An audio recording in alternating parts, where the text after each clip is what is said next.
پہل سرکار کی محفل کو سجانا ہوگا۔ بسم اللہ الرحمن الرحیم۔ آغاز ہے اللہ تبارک و تعالیٰ کے نام سے۔ درود سرکار صلی اللہ علیہ وآلہ وسلم پر۔ میں ہوں عبدالصمد صمدانی اور آپ دیکھ رہے ہیں مرحبا سرکار صلی اللہ علیہ وآلہ وسلم۔ ربیع الاول کی خصوصی ٹرانسمیشن میں آپ کو ایک بار پھر خوش آمدید کہتے ہیں، اور آج ہمارے ساتھ موجود ہیں معروف عالم دین مفتی محمد علی المرتضیٰ، جو صدر ہیں کراچی ڈویژن کے۔ ہم آپ کو بہت خوش آمدید کہتے ہیں، اور آپ امن کمیٹی بین المذاہب امانگی میں بھی اپنی ذمہ داریاں جو ہیں وہ سر انجام دے رہے ہیں۔ آپ کو ہم پروگرام کے اندر بہت خوش آمدید کہتے ہیں۔ مفتی صاحب کیسے حال ہیں آپ کے؟ الحمدللہ۔ مفتی صاحب، میں آپ سے یہ جاننا چاہتا ہوں کہ پیارے آقا صلی اللہ علیہ وسلم کی پرورش کے جو احوال ہیں، کہ آپ کی جو پرورش ہے، ویسے تو آپ در یتیم پیدا ہوئے، اور آپ کی جو پرورش ہے حضرت حلیمہ سعدیہ رضی اللہ تعالی عنہا آپ نے کی، اور ان کے بعد جو ہے آپ کے دادا نے کی، اور ان کے بعد جو ہے جناب ابو طالب نے جو ہے وہ آپ کی پرورش کی، تو اس کے بارے میں مجھے تھوڑا سا بتائیے گا۔ نحمدہ و نصلی علی رسولہ الکریم، اما بعد فاعوذ باللہ من الشیطان الرجیم، بسم اللہ الرحمن الرحیم۔ لقد کان لکم فی رسول اللہ اسوۃ حسنۃ لمن کان یرجو اللہ والیوم الآخر، صدق اللہ العظیم۔ جیسا کہ ربیع اول کا مہینہ چل رہا ہے، اور ربیع اول کا مہینہ جو ہے اپنے اندر بہت ساری برکات کو جو ہے وہ سمیٹے ہوئے ہے۔ بے شک اس مہینے کے اندر حضور عزت مآب خاتم النبیین، سرور کونین، محسن انسانیت کی جو ہے ولادت بسعادت ہوئی، جو کہ خود ایک بابرکت ہے۔ وہ وقت بابرکت ہے جس میں آپ جو ہے وہ تشریف لائے، وہ گھڑی بابرکت ہے بے شک جس میں آپ تشریف لائے، اور اسی طریقے سے وہ مہینہ بھی بابرکت ہے جس میں آپ تشریف لائے، بے شک، اور جس وجود سے آپ نے جنم لیا وہ بھی بابرکت ہے، اور جس معاشرے کے اندر آپ آئے اور آپ نے آ کر اپنی ولادت کے ذریعے اس معاشرے کو بھی بابرکت بنا دیا۔ بے شک، اس میں کوئی شک نہیں ہے۔ جس سرزمین پر آپ آئے، آپ کے آنے سے پہلے جو جہالت کا جو ہے وہ ایک اندھیرا تھا، اور معاشرہ جو ہے وہ پستی در پستی میں جو ہے وہ ڈوبا ہوا تھا، وہ تمام کی تمام پستیوں سے جو ہے وہ آپ نے جو ہے وہ نکالا اس معاشرے کو۔ تو یہ آپ کی ولادت بسعادت تھی کہ جہاں جہاں آپ کا وجود مسعود جو ہے وہ موجود رہا، تو وہ جگہ جو ہے وہ بابرکت بنتی چلی گئی۔ سبحان اللہ۔ تو اسی طریقے سے جن ہاتھوں میں آپ کی پرورش ہوئی، تو وہ ہاتھ بھی جو ہے وہ بڑے بابرکت تھے۔ شروع میں تو حضور اقدس صلی اللہ علیہ وسلم کو 2-3 دن تک حضرت آمنہ رضی اللہ تعالی عنہ نے جو ہے وہ دودھ پلایا۔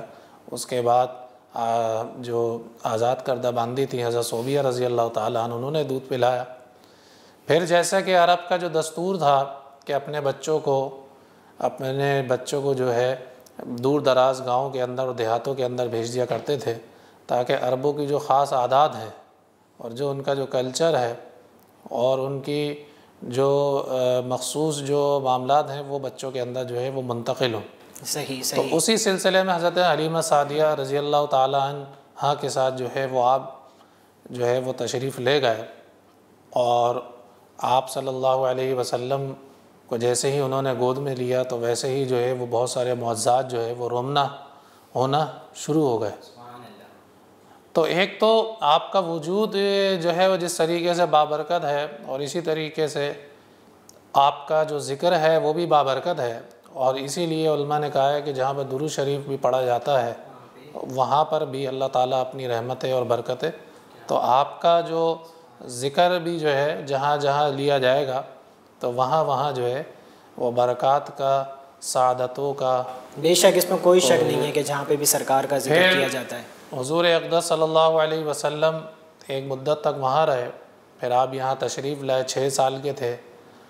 مدینہ منورہ اپنے جو ہے وہ ننیحال تشریف لے گئے، مقام ابوا میں اپنی والدہ کے ساتھ جو ہے وہ آپ موجود تھے۔ تو اس ٹائم پہ پرورش کون کر رہا تھا؟ اپنی والدہ کے ساتھ تھے، والدہ کے ساتھ تھے، اور آپ تشریف لے گئے اپنے ننیحال میں، قبیلہ بنو نجار۔ صحیح ہے جی۔ مقام ابوا کے مقام پر جو ہے حضرت آمنہ رضی اللہ تعالیٰ عنہ کا جو ہے وہاں پر انتقال ہو گیا، اور آپ اپنی باندی ام ایمن کے ساتھ تھے۔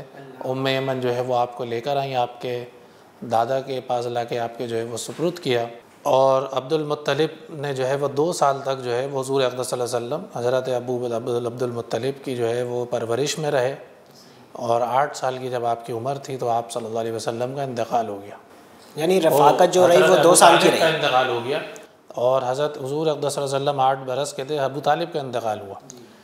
تو حضور اقدس صلی اللہ علیہ وسلم اتنے چھوٹے تھے، کم سن تھے، کہ ان کا جب جنازہ جاتا تھا تو آپ روتے ہوئے اس کے پیچھے جاتے تھے، لوگوں نے یہ بتایا۔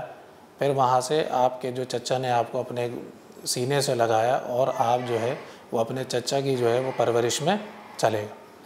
تو ابو طالب جو تھے وہ حضور اقدس صلی اللہ علیہ وسلم سے اتنی محبت رکھا کرتے تھے کہ اپنے بچوں سے بھی زیادہ جو ہے وہ ان کو جو ہے وہ چاہتے تھے، اور دسترخوان پر سب سے پہلے لا کر جو ہے جب بیٹھتے تھے تو بولتے تھے کہ میرے بھتیجے کو لے کر آؤ، میرا بھتیجا جو ہے وہ بڑا بابرکت ہے۔ تو جہاں جہاں ابو طالب جاتے تھے حضور اقدس صلی اللہ علیہ وسلم ان کو جو ہے وہ اپنے ساتھ ہی جو ہے وہ ابو طالب رکھتے تھے۔ یہ آپ کے چچا؟ یہ آپ کے چچا، تو جناب ابو طالب۔ تو جناب ابو طالب ایک مرتبہ جو ہے وہ شام، چونکہ ان کا جو عرب کا جو قریش کا جو پیشہ تھا وہ تجارت تھا، اور زیادہ تر شام وغیرہ کے اندر مال اور اسباب لے، تو ایک مرتبہ حضور اقدس صلی اللہ علیہ وسلم کے جو ہے وہ ساتھ لے کر جو ہے وہ آپ جناب ابو طالب جو ہے وہ تشریف فرما دے۔ راستے میں ایک راہب نے جو ہے وہ حضور اقدس صلی اللہ علیہ وسلم کو دیکھا، اور جناب ابو طالب سے فرمایا کہ اپنے بھتیجے کو جو ہے وہ تم جو ہے وہ اس کا خیال رکھو، اور اس کو جو ہے وہ مدینے کی طرف جو ہے وہ لے کر مت جانا، کیونکہ اس کے اندر جو ہے وہ بہت ساری ایسی علامات اور خصوصیات اور بہت سارے ایسے کمالات جو ہے وہ میں دیکھ رہا ہوں کہ جو کہ عام بچوں کے اندر نہیں ہے۔ یہ کون کہہ رہی ہے؟ یہ راہب کے اب نے بتایا ابو طالب کو، اور گویا کہ یہ آپ کی نبوت کے اوپر جو ہے وہ بہت ساری دلالت تھی۔ صحیح۔ اچھا، حضور اقدس صلی اللہ علیہ وسلم کا جو ہے یہ معجزہ بھی تھا کہ جہاں جہاں آپ چلتے تھے تو سائے کے لیے جو ہے وہ ایک بادل بھی جو ہے وہ آپ کے ساتھ ساتھ چلا کرتا تھا۔ سبحان اللہ۔ بادل چلنے کی ایک حکمت یہ بھی تھی کہ جو شخص جو ہے جہالت کی اور پستی کی جو گرمی ہے اور اس کی جو دھوپ ہے اس کو ختم کرنے والا آ رہا ہے، تو وہ خود جو ہے وہ کس طریقے سے جو ہے وہ تپش کے اندر جو ہے وہ رہ سکتا ہے۔ تو یہ آپ صلی اللہ علیہ وسلم کا معجزہ تھا، اور اب راہب نے کہا کہ آپ ان کو جو ہے وہاں لے کر مت جائیے گا، ورنہ ہو سکتا ہے کہ ان کو قتل کر دیں، کیونکہ یہود کا مدینے کی طرف، اور یہود کا جو ہے وہ ہمیشہ سے پیشہ یہی رہا ہے کہ انبیاء کی جو ہے وہ انہوں نے جو ہے وہ قتل کیے ہیں۔ تو جناب ابو طالب نے حضور اقدس صلی اللہ علیہ وسلم کو ہر موقع پر یعنی کہ ایک مطلب سپورٹیو جو ہے رول کردار ادا کیا، ساتھ دیتے تھے یعنی کہ حالانکہ نبی پاک صلی اللہ علیہ وسلم نے دعوت دی، کفار جو ہے وہ آپ کا جو ہے وہ تکلیفیں پہنچاتے تھے، تو جناب ابو طالب پیش رہتے تھے، یہاں تک کہ شہاب ابی طالب کی جو گھاٹی تھی وہاں پر جب بنو ہاشم کا بائیکاٹ کیا گیا تو اس میں جناب ابو طالب بھی جو تھے وہ آپ کے ساتھ جو ہے وہ تکلیفیں برداشت کرنے والوں کے اندر تھے، اور آپ نے اپنے بھتیجے کا، حالانکہ کفار جو ہے وہ ان کو جا کے مختلف لالچ دلاتے تھے، مختلف ترغیبات دیتے تھے، مختلف جو ہے وہ ڈراتے تھے، دھمکاتے تھے اپنے بھتیجے کا ساتھ چھوڑ دو، لیکن جناب ابو طالب کے جو ہے وہ پیروں کے اندر جو ہے لغزش نہیں آئی، وہ آخر تک جو ہے وہ آپ کے ساتھ جو ہے وہ کیا نام ہے جو ہے وہ کھڑے رہے، یہاں وفات تک جو ہے وہ آپ کی جو ہے وہ سپورٹ میں رہے۔ یہ رفاقت کتنی رہی تھی؟ یہ جناب ابو طالب کی وفات تک پوری قریش کو پتا تھا کہ ان کے چچا جو ہے وہ سب سے بڑا جو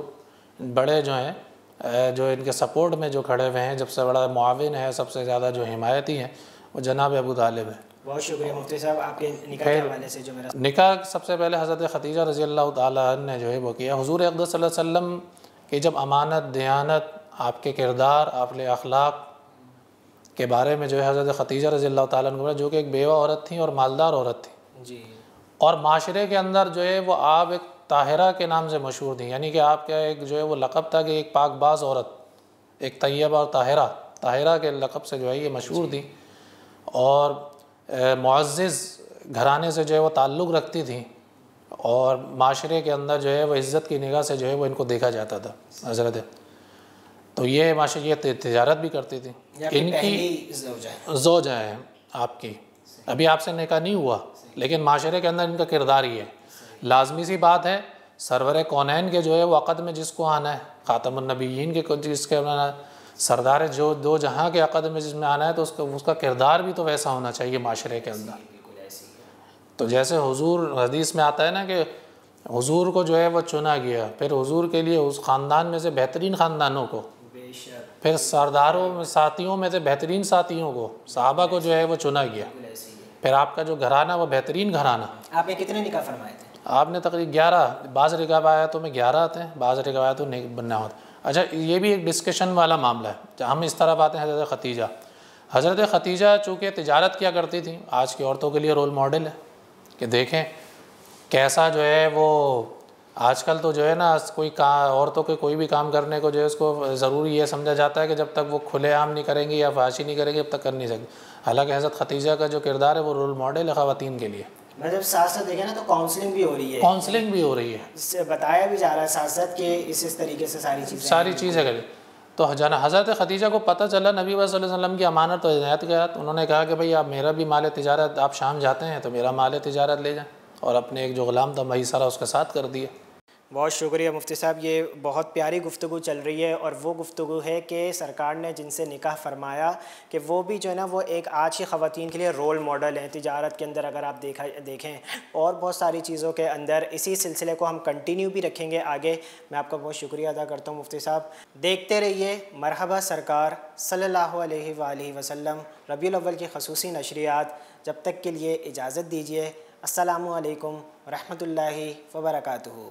پہل سرکار کی محفل کو سجانا